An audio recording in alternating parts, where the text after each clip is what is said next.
turuk thupruk jesi pachuau mun kharun thipui le ro pui tun ma jong po al hriat ngai lo khopana sa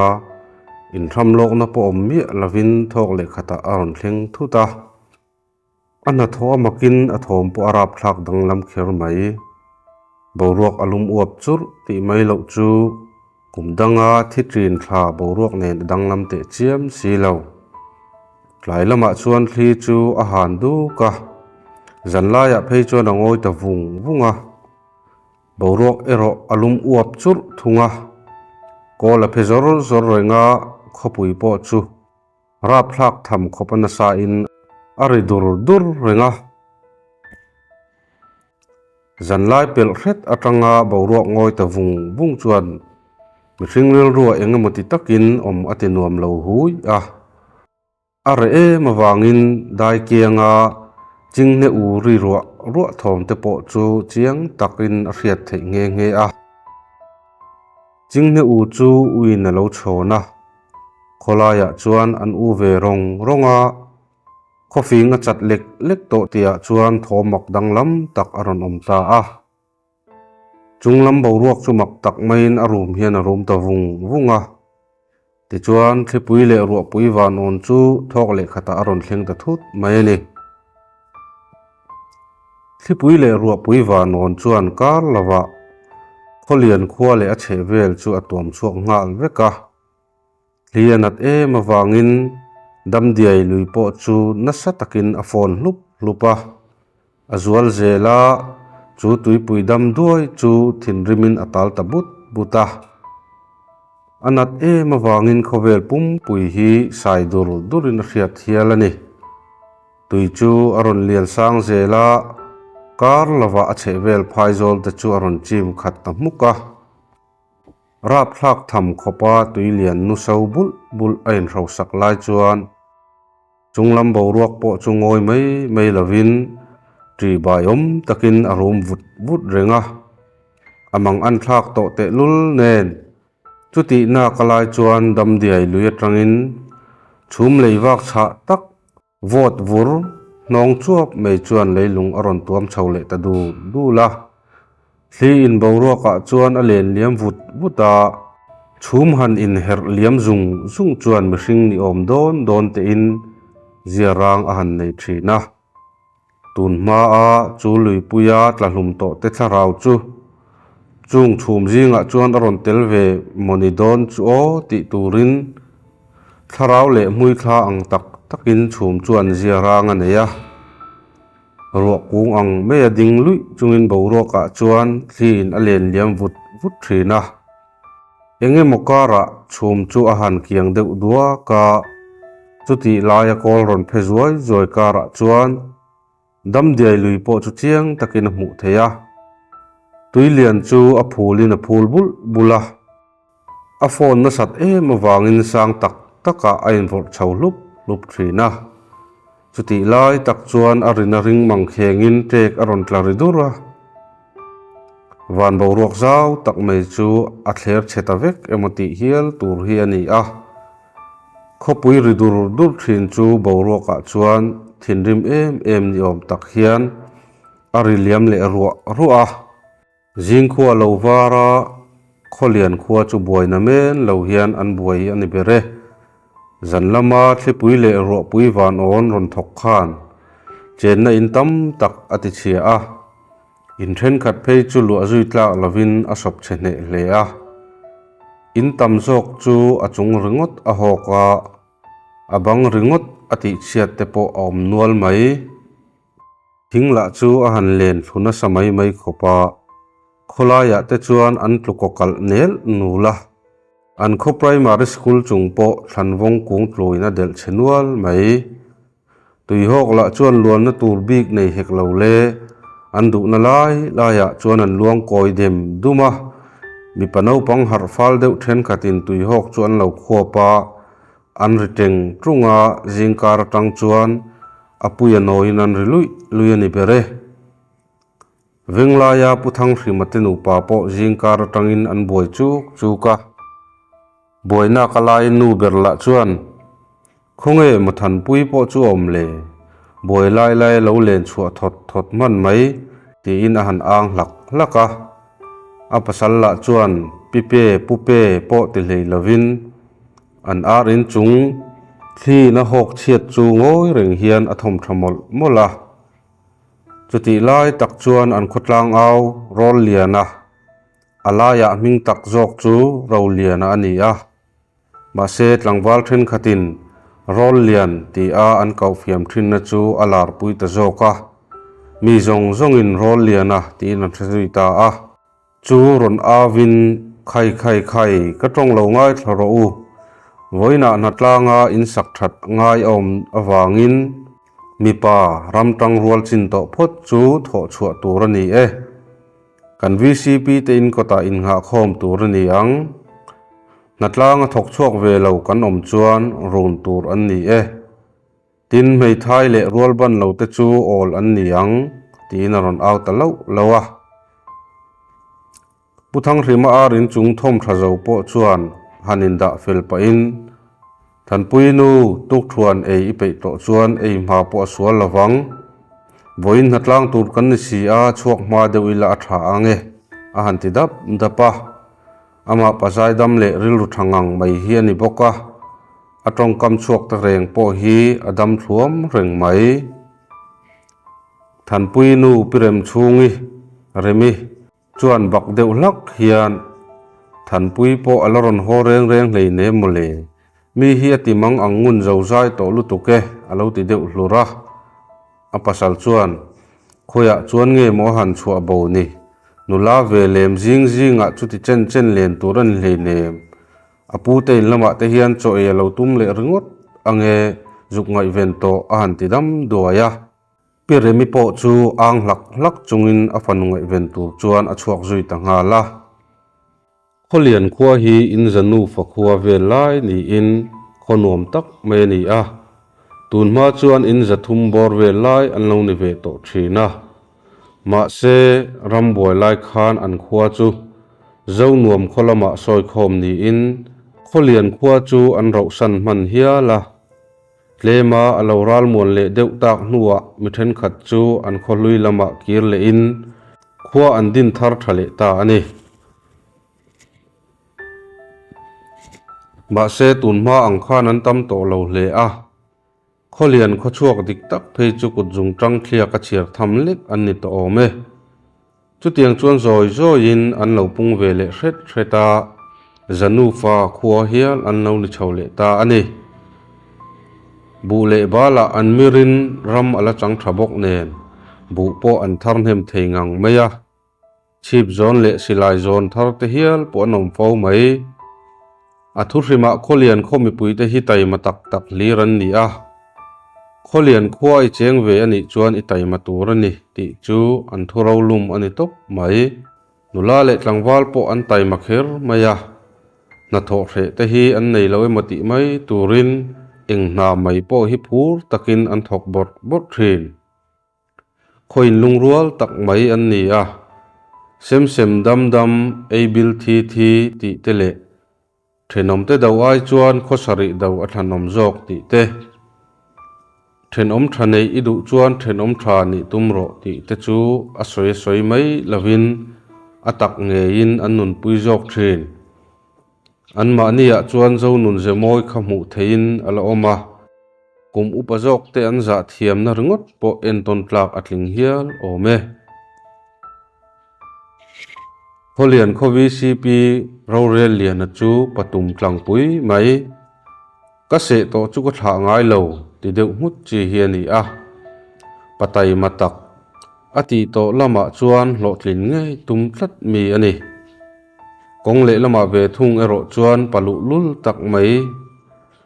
adu lo na lama chuan nor lui thei mi lo hiani ve le thunga an khomi pui te chu na tho war turin a fui ani ringot lawa ama nge chu ma hruai tua tangin lo po zau tak anei ve reng thina bu po athar tampol taka atang ve reng thina ni amel le mi ji atang reng me po hian VCP ni om lia mel hi apu a an kong ka pui chunga horop pui ngatin Rorel lian a VCP ti lo tar ta po ni se tu ma in mak an ti hran lawang in me an ti lia zo kang chu tuk thuan ei huna pele duai to a kholian khomipa ramtang rol chin to dek chu natlanga tho chua tumin an VCP te in lampan chuan an chuak sup to a chuti lai me kin puthang thrimate nu pa ero an fanu zongin an lavir buai zak mai le pazai dam tak ani pi lama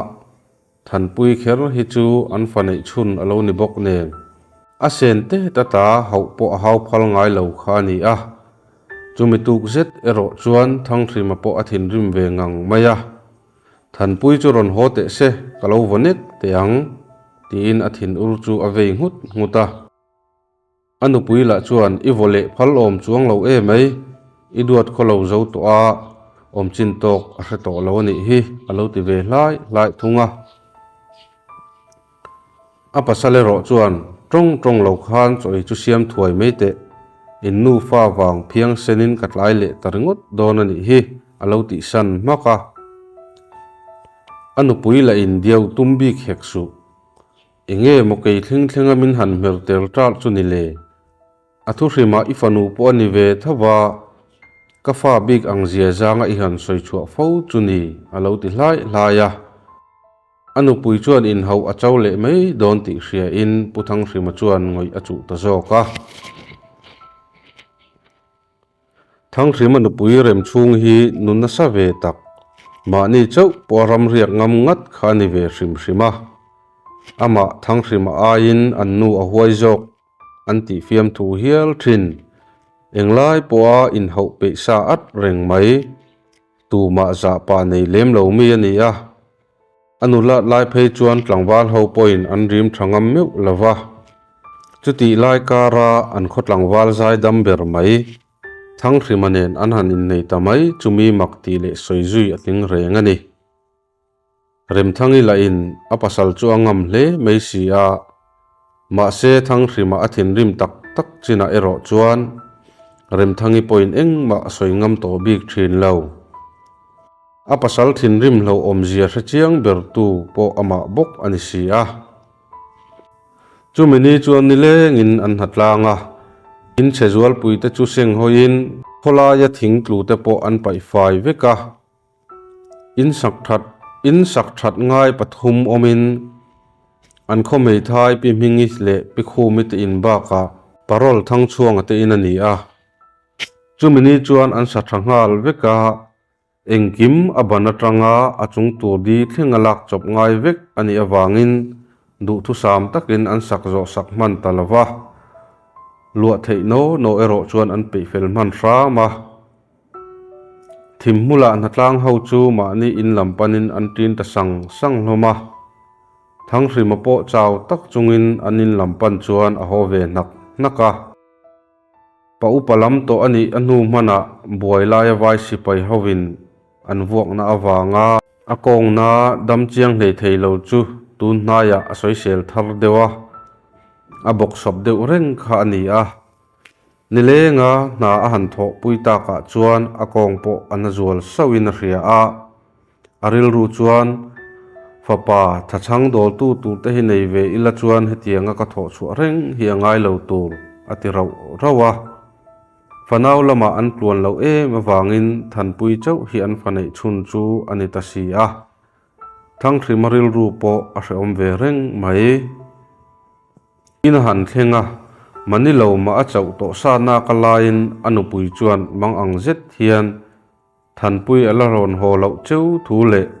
angai that lo thu chu alo hrin ngal mola thang thrimatan po ngai han ti that chi ni to bi khau lo mai le an fanu nei chhun tun thleng po ala ron ho lo ta fo mai chu to suala tok te ani aring ruma man mo takin zanri abar soka ai khamve le ahan in silfai le thuaka athom no te athlak fel nu in than pui pu te anu pui pa te in lampanen chuak zui le tangala thang hriman apuzon te in azuk thlen chuan an ni chung po in zanri an lo ei kham fel ve chi a apu zon chal lian a chuan e rima zan ri ei to em ni voin chui chaw viau lo mo tai te u nau than pui nu tra te la in ha thak an ti zia thu hlir an soi tam mai in thok na saviau bok aniang chumo alo ti ngal bok bora thang rima chuan thut thleng seya among han hun pa in kan ha dam lo tlang zong ani hi mo nak tuk lam hi kan thok le don nge kan khotlang roi tu te lam atangin engma soyom bok si lova a han ti chuara chuti lai chuan thang rima pizon nun siami pi siami chuan than pui pa ifanu chu lo hong to emang chumo anu la khan min nun zot sek maya khoya chuan nge ma lo len bo reng reng ni tin lo zot ve boka a pasal chuan itunu hi zongin inulat lai chhun chen i om hi mo ti in lo nui haka ma se amak pain than pui la ron holawa anu ngai a thabok si lo nen engtia han ti chi nge moni don le aron ti ta ka chuan an ngoi ta thap meya bisiami chuan e khai o awazia lo tak em than boi chu eng em ati lawang chu mo ti pa in amak pa le apasal chu thingpui sen hang a han thlit saka chal lian a po chuan tun thleng a len bo thu om su to suala tok te po ani ange ngai ven ran po sual lawang lo ti ve chura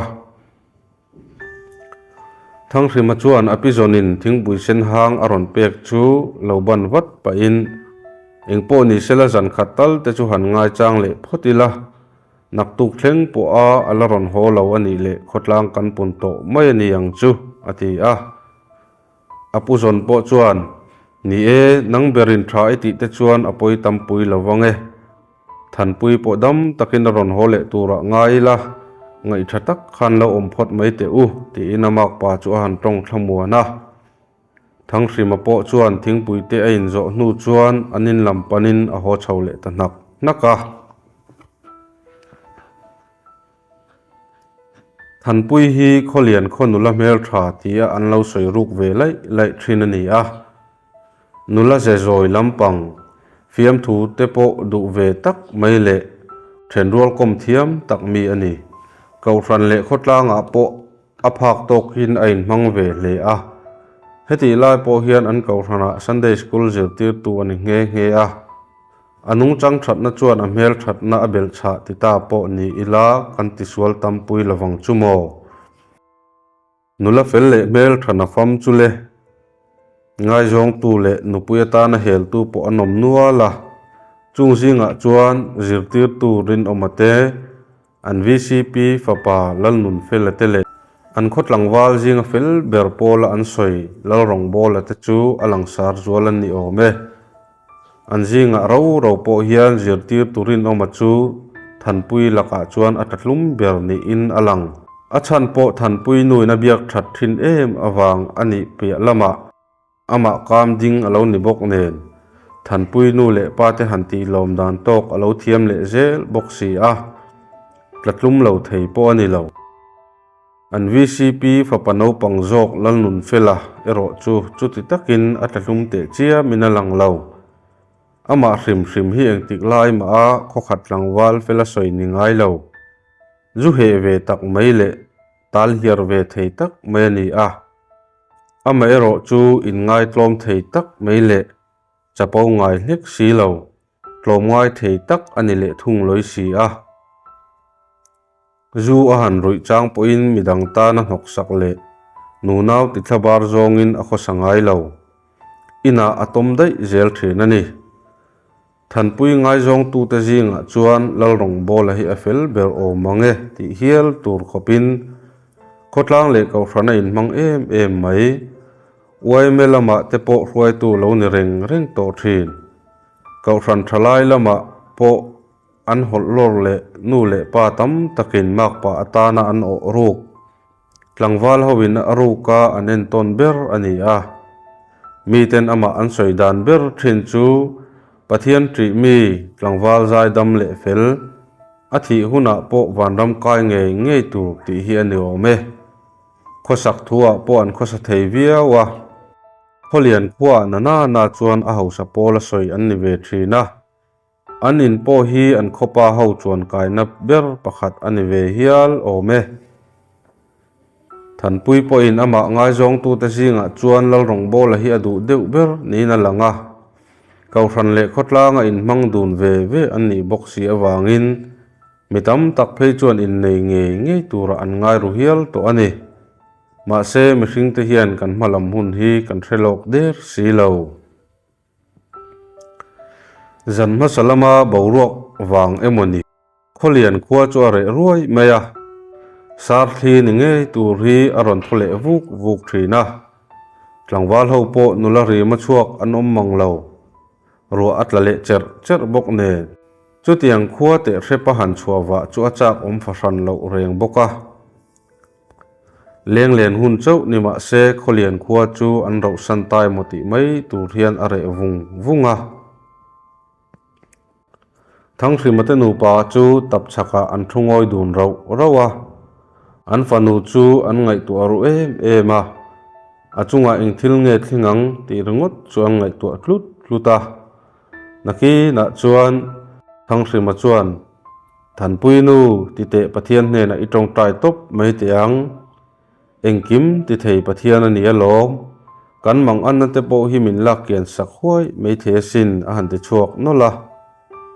anu pui po chuan pa berin iti te chuan yang miang mole alo ti ve mei boka te chuan an mutna pindana chuan lutin pathian ma chuan thing thi in mitui tla zoi chungin an fanutan chuan an tong trai du na an tong trai zo an han amen che chu pere mi chuan pa a kathol hukin ka ria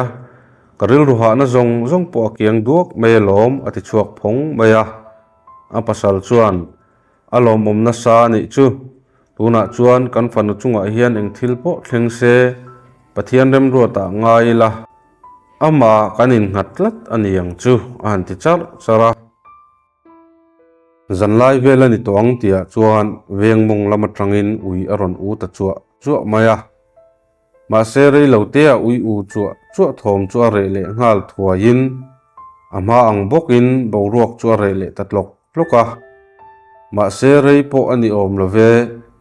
veng chak lama tangin mei che o ti riat fran mei hian oi kanu kadu lo min chan ru ti naron ai thata von mei le chu mei che thlabar au thom zet chuan multhi ati dung sungin patling meu po khumlai zola thin phudup dupin an mumeng takar mei le nu hola chuan an pasal te thau chuak tur chu an ko betlat loma valdoi jebdeu te phei chu rizai noya than tla phungin anin lukhu pa chu mei chi khongai thlak tak mei chan tur chuan waisen na reng an nei silo ral kap thanga mu tui lai chu thla ai thom a hriat rual chuan a roin beng kang ngal wata a beng chi me win thom chu a han ngai thlawang wanga chuta rang taka thau chuakin a in siam hal mola banglaya apa silai tun chula in amu a han thun zui ngal zata ipte puya chem tum ak chungin si det nen chuan pona a chuak zui ta ngala kholai dung chu lo re ruaya chunglama chuan chhum dum cha pui hi alo tol dula chhum leiwakin kholai chu bo deuh chiai ya boruak po avot vur mai ral kap thanga chuan thom lo chuana lam ni a hriat veng chak lampang chu man mo takina pan chho ngal moka ma se chuti lai chuan thla ai thom chu are le maya veng chaka pukai ru mate in bula chuan dingin thom a han ngai chang le ria ma se eng thom ma hriat ri tur om le to ho silo asi det ken chuan kholai chu han chun kwal popa chuta le pukai ru mate kom chak lam khuang kung bula mei chia ni ngei tu ama hnung chon zonga lo ding reng mai hi amutamaya ral kap thanga po chu apudeu zoka chu mei chia chuan anhung chon tlat awangin tunge ani ti ero a hre thei mai bik lo tunang huna te enge mu ati chuni le te ril ru neu chungin awo a han thian hroka mà se mei chia chu a che chang ho lo maya adin dan ngai reng chuan ala ding ta reng ral kap thanga chuan hlo lam a in makti na anei lian zoka chu tiang ang huna mei chia le ngal ma ni chau khola ya lo om ringot po chu makti tham zong atling ve hrim hrim mai ral kap thanga chu mei che om na lam pan chuan ngoi rengin a pen phei chet cheta a nai viau to ti in mei chia chu muang chang hian ron in hera multhi ti ding sung thei tur khopara phlak hian ral kap thanga chu aron noi khum ta wara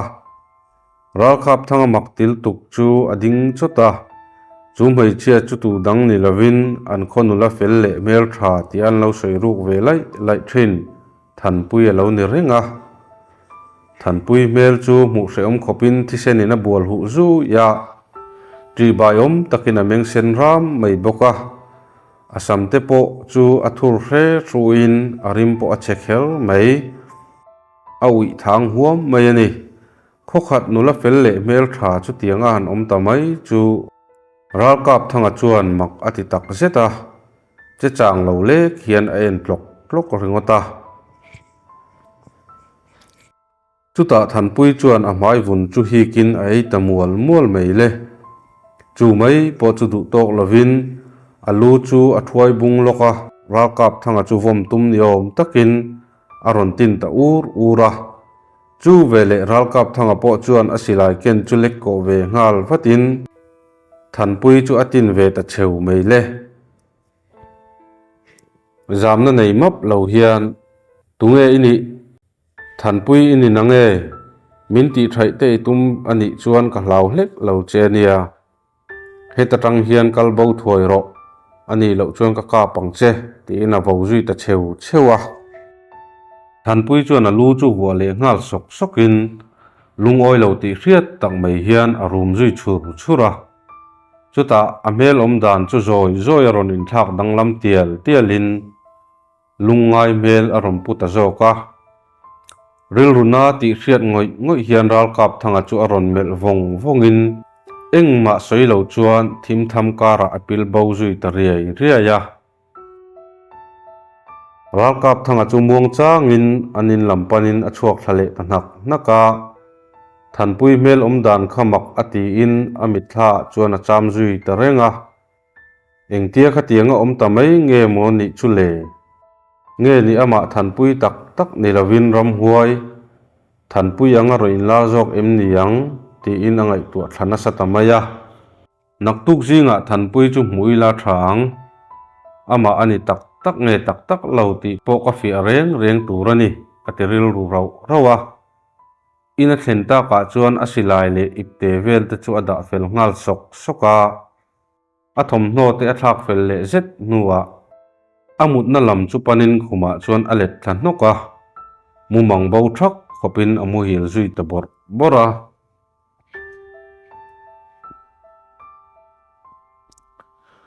savachiar ri nak thoma ral kap thanga mutui lai chu aron har ve lol maya an hoi chua nak chuan ni po alo chuak sang fe to a chuta zan lama thil thleng te kha han ngai tu chuaka enge mo hria chua thut nei niom takin athu chuak ngal hol maya than pui wa mu atum kha a thei hil trep alom le chaukalama wa chuak pheya anu chuan thuka hian chaw alo chuang me ka ral kap thanga chuan a mai te chu phi ngal phorin anu in thingpui a thlit sak po in talo chuan than pui te in lamakal tumin a chuak zui le ngal deya than pui te in a wathlen chuan than pui nu rem thangit chu tap chaka hian alo in dom kun chial maya ral kap thanga thoma chuan aron hoi chuaka amit tui lo tling piau maya ral kap thanga chuan makteru tak chung hian kapirem than pui ala tho ve na nge tin han zota remi chuan a chang lok lova ngoi reng hian ral kap thanga chu en wang phota chuta beidong om tak hian rala than pui chu nimin jinga chuak khatun thlengin alon holo ani hi ipu hrima po kan khotlang phoi tu te muturin a chuak ta ani kha ati tamaya Athu ria ta wanga mak tilu tuk mel pu hian ral kap thanga chu ading ngoi ta renga nizan mai po khan than pui chu amureng si tuna la anu nge yin ni min tang to a ala horon ho lo thu alo hrille mai bok si nizana ka thil mu te kha piremi ka hril tang lo lo mai don em ni chu ti na han ngai tu a ma se chu tianga a hril mai zongin piremi ril ru chu ati nat bel cha mai donin a hrele ta dewa eng ma chu a soi chuak du talawa than pui nu hne na chuan kapirem than pui chu eng tik hun lai velin nge ina tang chuan a chua reng renga ti ina zot zui ta zoka than pui nu chuan ngoi te chu tiami han zo ta ka chuan a chua lai om reng ka hre hau lo mai kan boi em awang khan ka lo ngai ven te chiam hlei lova ka hriat lovin alo chuak em ni jok don le ti na ngoi zui wanga ral kap thanga chuan han soi mai tura van kher mai om reng po chu nuam te lovin a chuak le ta thuaya hokonga chuan ai ngai tu na sa hle maya than pui chunga chuan thil thalo tak a thlengani te han ring vei thul ril nuam lo zetin ina chuan aluta achung te kianga chuan than pui bo thu chu han soya anu le pa chuan mak an lo ti dun na samaya apa thang lian a chuan chu ava mak bok tak ve mole nula chu tianga bo ngot thu om do nem ni a han ti chara anu than zuali po chuan than pui chu o ka khongai mang take achunga thil thalo thleng lo thram se ka vati tak em alo ti ve boka ral kap thanga chu mi bo zon atul po chuak mai thei turin ai siam ngal zunga silai han hol chuak po adu viau lain mi bo zong tur in silai han hol chuak te chu atiril rule dewa akeng du ta em lawa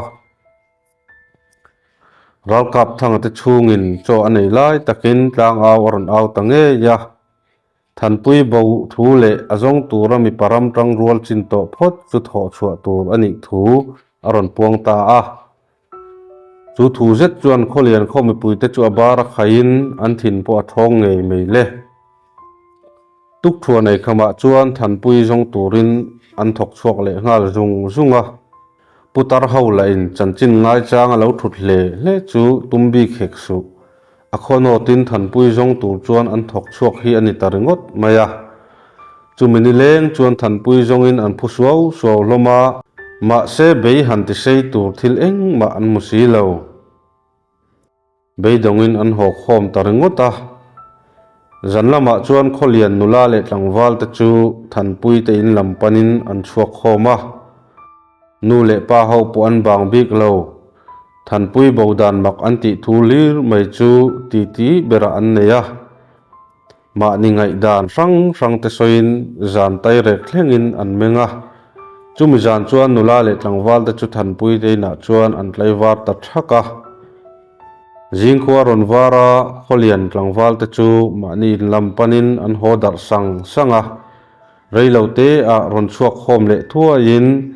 mi bo zong tur chuan an liam le ta sanga ni thumla yanita mi bo zong tu te po an bei dong hle to a an khoram chung chu an dap chuak ne in sajukua chenin an bi chuak vek ange ti tur khopin an dap ne hle a chuti chung chuan bei han ti sei tur thil eng ma an mu siang si lo then khat phei chuan than pui chu khomu choi bo ani te an ringa adang lein tlangwala u mani te an han ring thul an ril ruin arbo azong tak meu ni an chanchin hria in an khothen om zo nuam khua le mun pui khua tangin pa le tlangwal thanem tak mai an on thok chuaka thathar nen than pui zong tur chuan an phule ta suawa bei sei po an nei sangin than pui chu mu ngei tumin an khoram chung chu an chil pher ne kher mai ma se bu pol jing hriau bo zonang mai ani e mi bo zong tu te chu hlo chamin anon hole nge a ni sari zet an zon nu po a mason na eng ma an nei thei tak lo wangin mi bo zon chu an ti top ta nge a kholian nula mel tha than pui chu arwang tak ngial po mu tur om lovin abo hlen ta ani hun le kumte ve le meu chuan kholian khuwa poin an khonula mel tha than pui bodan mak tak mai chu an soi ju reng pe ta bik lova puthang hrimate nu pa poin an fanu chu theinghil ni nei don tak tak ma su se atir lam ai ngut khachuan an tuar nep to in an theinghil ve ta tiala pathian laka in ngat lat thrin an ni na chu ron lang chuakin an chung ko chunga thil thleng po chu mi terin ai takin an tuar thiam viau zok mai tuna chuan kholian khuwa te po nun phung pa ngai takin an khosale to a mitin mai chu ma ni na an bur ngor le hlom hle to a chu tianga nun phung pa ngai taka an khosak chhole mek lai chuan ti mak sak tak aron tlang thang le tatlat mai le than pui bozan che khan than mual veng om putang lu ta chuan mei che pakhat thlan mual lampana akal lai amu thu aron soi chuak tlai khon hun ho le tatat maya a soi zel dan phei chuan ami mu chu than pui nge ni in nge ani o me amero chu thanglu ta chu kholian pado thei ber an lo soi kum khuwa ani awangin mitam takin athu soi chu chotak khuk pui luai tlaka po an ngai lem lo dot soi a hrat mawanga tlangwal hovin lut do he a ti a ming lem an lo phua sak po hi ain me lo lem love rakap thangan thanglu ta tu soi alo hriat ve ro chuan abenga ver ngal zar meya ama nge yin thanglu ta chu mu in athu soi chu thu dik ani nge yem ti in azot ta hiala thanglu ta po chuan intimi tak tak chung hian rala nang chau hi khathu soi nga event tu om chun ilani o me tu ma hi kadem lem love achan po katun manunin azir lo ma do than soi mai te kha kalau chin thin mawangin tu nuwa tu ma in khathu soi chu thu tak la taka lak tlaka an ngai ta lo po ani ange amak ngut takasin khamizan khan eng ka ti te reng moni zuk mu hil thei reng lo ya zanlai pel rok nu thleng khan khuma kalomumeng kar maya chuta le khatia thli pui le ro pui aron thoa trek atlak dum ta ka khachuan muthila nekin ka har chiang tul maya aningang lave ti ina topa phei chuan ka thau chuak tange nge a ka zun lo chuak de ubok nen tukver chu hongin than mual lam hoya ding chung chuan ka zung ngal tura chutia ka zun lai tak chuan ania toy mo thlan mual lam panakal chu ka mu ni atira tak phei chuan ram huai mutaria ka in chanin ka mul thia ding ngal sunga tunang khachen hoya le ngal mi pa ngai tan chuan thlan mual eng ma ti tur om lo ti chunang point khai bik top nang mi hringten kan jin kong kan zo to ber na mun mi sual le mi tha te po angkhat renga kan zal na chutiang mun khwar le rap om box sia chuan setana le haute bakin ti turwa nei su rei po en zui ngam lovin in chunga kalu san le ta thuai mai ni ti in athil mu dan zong chu ahril ta veka ral kap thanga chuan ani le engtin nge i mi mu chu than pui nen inang hle ai hriat thei mai chu le ti in han zot khawa thanglu ta chuan ni than pui khanula fel tak ni in kan ina te po aron chuang kai ve fo thina amel le pian zian na khachu ka bel ne ve hle chuan ka in thria atira tak phei chuan than pui ne na ngai bel na chang po ka hrebik hlei nem an ti a ral kap thanga chuan tuna kumhia la vei to a nang lai ni thil mu ta chui lo jep ngar siamo ti a han zo le meu chuan thanglu ta chuan ka soi to kha katun hmalo nun dana wangin mitam takin kathu soi hi enga man ngai du to hlei nem atira khan lo soi chuak po ni ila tuin nge kathu soi chu ring du ai rin reng chu le ti a lo chan le thoi ta ka chuan ral kap thanga po chuan dik atir phian loisi a eng thile mongai to in angoi zui tarau rawa thang lu ta bok khan thil pakhat hriat du takin ka han hrilang che cholni tlai piang mai hian thanpui le zirti turin omate pani hi thlanmual lampana ankal dun hi ka hmuzi maya enge anti phei chu ka hrezui lem lo hetia thanpui a han botak ringota hi chuan ama hi en thak aswal don emni a han ti supa ral kap thanga chuan kapulu thil tam tak min hrilawangin kalome remchang ma sabera kalaron leng le don nia e taka zirti turin omaka chu en thak thran pa po ngai lawang thanpui bo tanga kar ni nu leka aboi tana achung te po in an mang an pui to khopani ome ti anui sakin thanglu ta te in atang chuan achuak zui ta nga la zanlai velani a lalrong bola mu hi lai chu a har hlol meya pon lama chuan ro chu asu ribuan buana thila chu athori vuk vuk mai boka amut na pindan bang te chu ro sur chuan aron the le thot thot thina khumbula a khon war chit po chu thithawuk vuk chuan alo chem hlum dei to chu ni in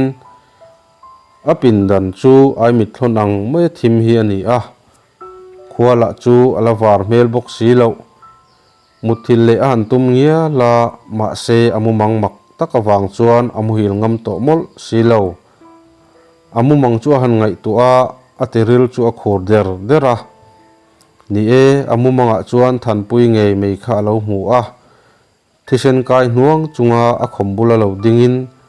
huat mel ngoin alo mel reng me ni kha amit meng te chu thinrim na khati hriat tak main asen vek meile ngal akujung chalaron kokin phubalak na chu en tran thoi done ti pain alo nui khum uara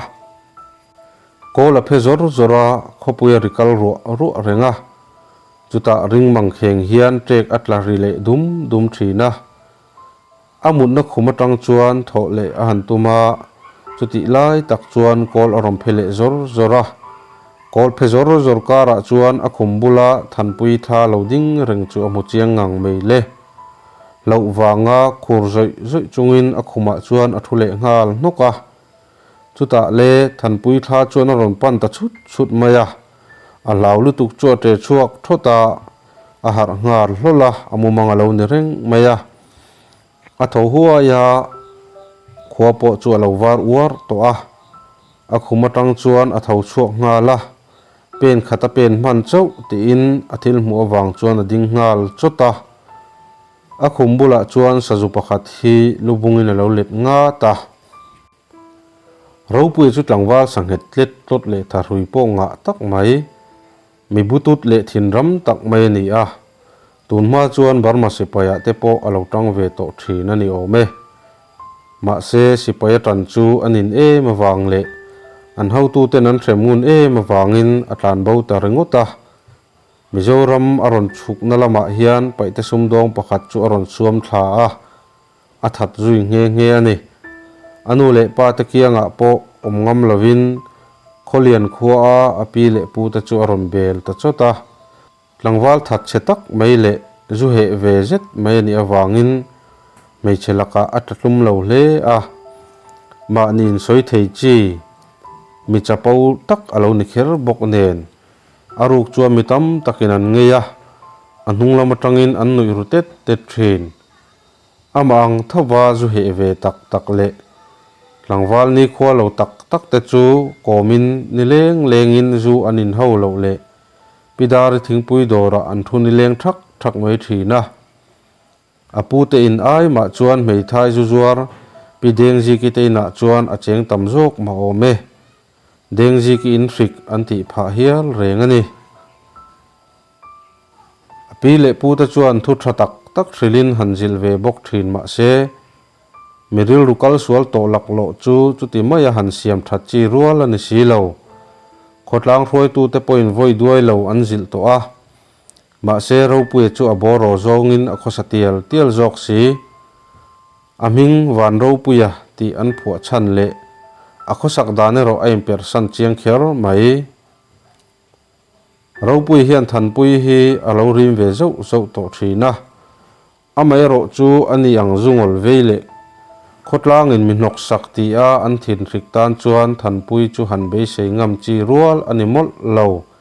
ma se thanpui nu le pa hian ropui hi an be tha in pathian thu te po an ril fo thina anun dan le khosak dan chu sim turin an ngen fo thin ropui poi midang zong ai chuan puthang thrimate nu pa chu aza in an bula phei chuan a rui ngai mang lo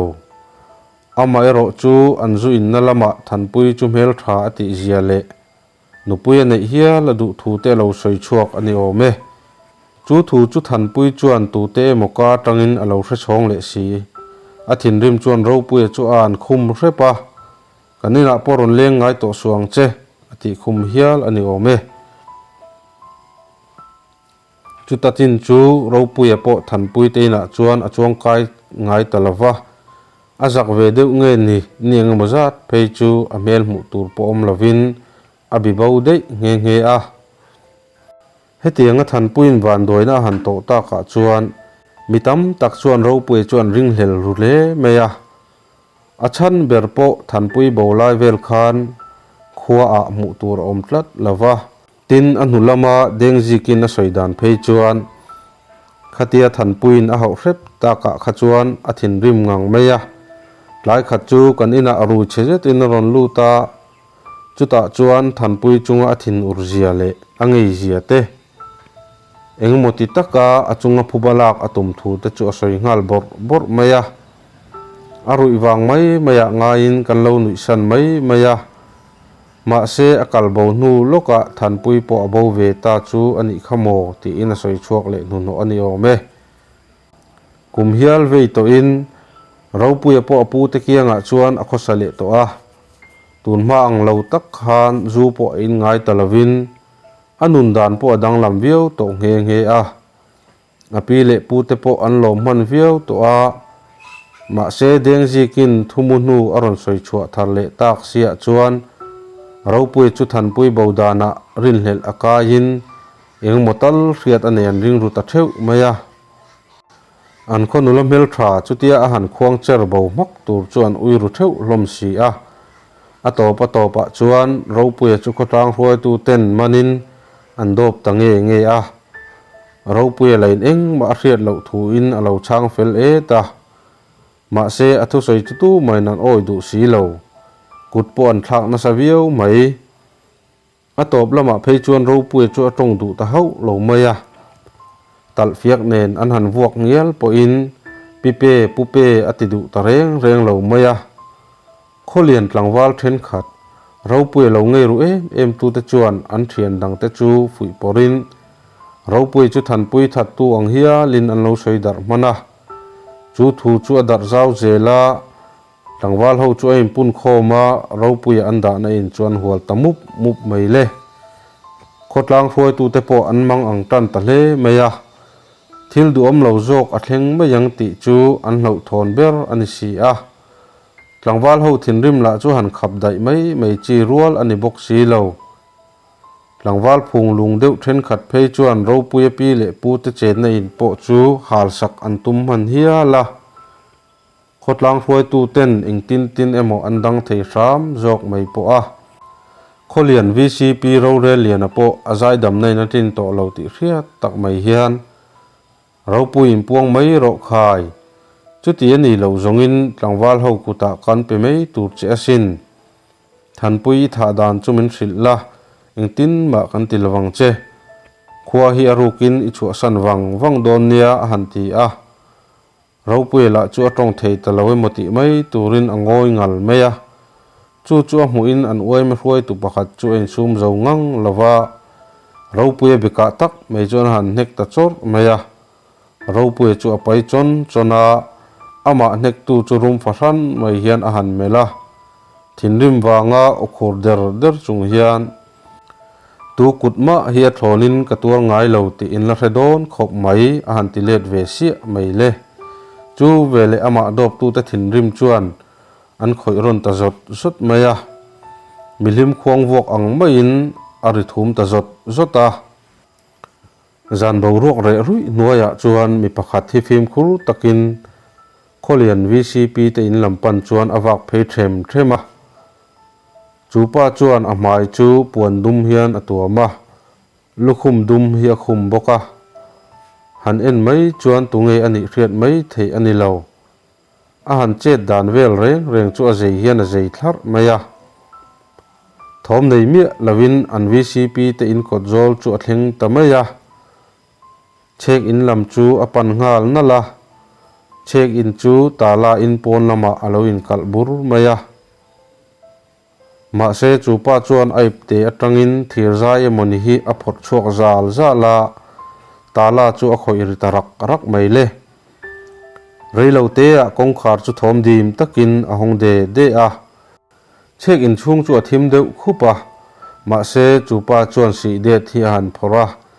check in chung chu en kwal thuaka ro pui mu hi lai chu har hlola toina mo kong khar hon tuma tala khoi ri rak rak thom chu thodep dep chungin alo ngai thlave renga tlangwal ho chuan a rukin ruk chho an tumta emni le anun na der thon zia chu han ngai to chuaka naktuk ni chuak hi amule kherangem tuna hian ama ti hlum tumin anon lu khung do nem ni ang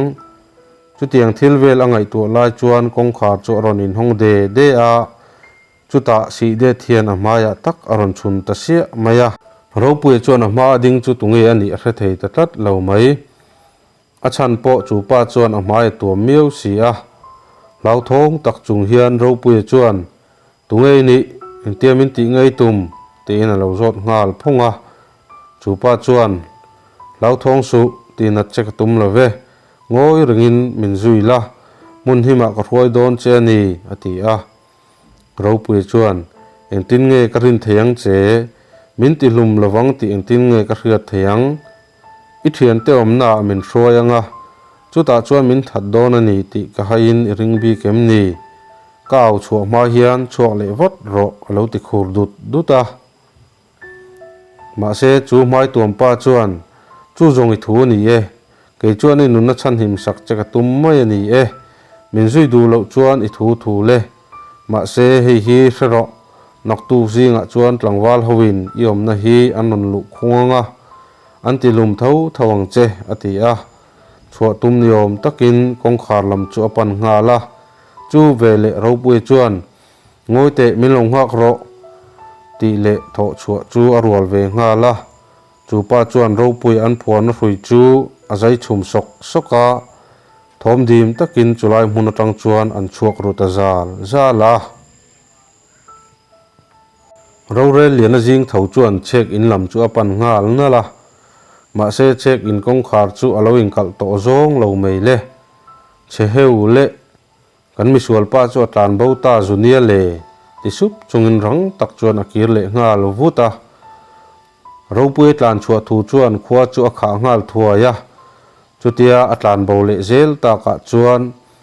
than pui that tua rin hlel akai le zuala tlangwal le pa ho chuan ro pui zong turin an hriam threi nei ang nen an chuak khom ta zunga tlangwal then khat phei chuan khotlang hruai tu ta chu an mo chiata kan kuta khan min pe le chu ni sela chuan hetiang thil hi athleng lo tur an lo ti ve hlaya chu min leng chuan ro pui zongin an phek boi ta mup loma kho chung le dai vel po an dap ne ngang mai ma se ro pui emo asul nu emo tak ngial po an mu zo si lo then khat chuan khuwa chua san to ani an rin lain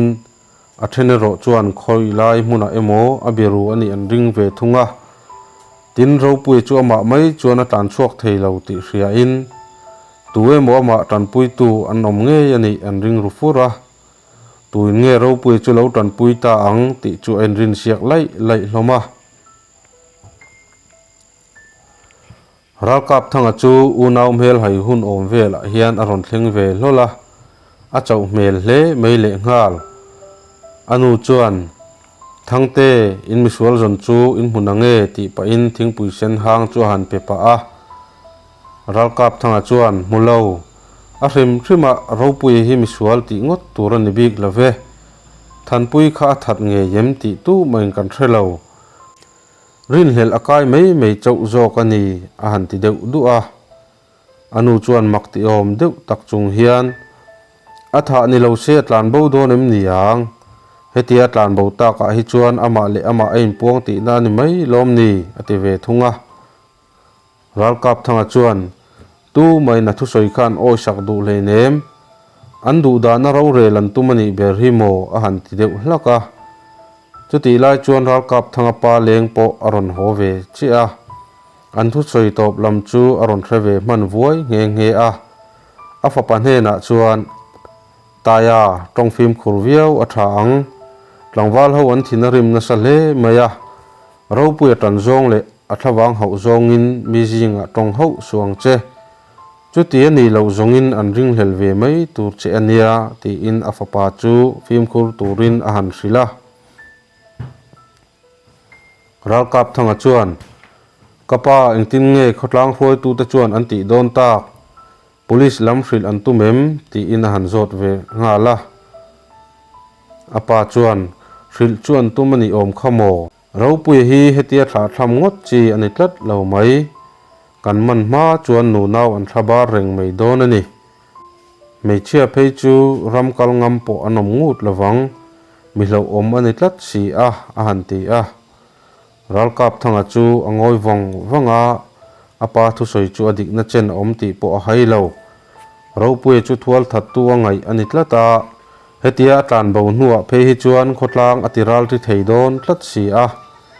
tin than pui bo dana hian in nam hnoina alo nei tak tak ani phei chuan ral kap thanga tan takpo ati sual lian ber ani ve thei tlat tho si a ro pui hi an mana ain puang ani vai phei chuan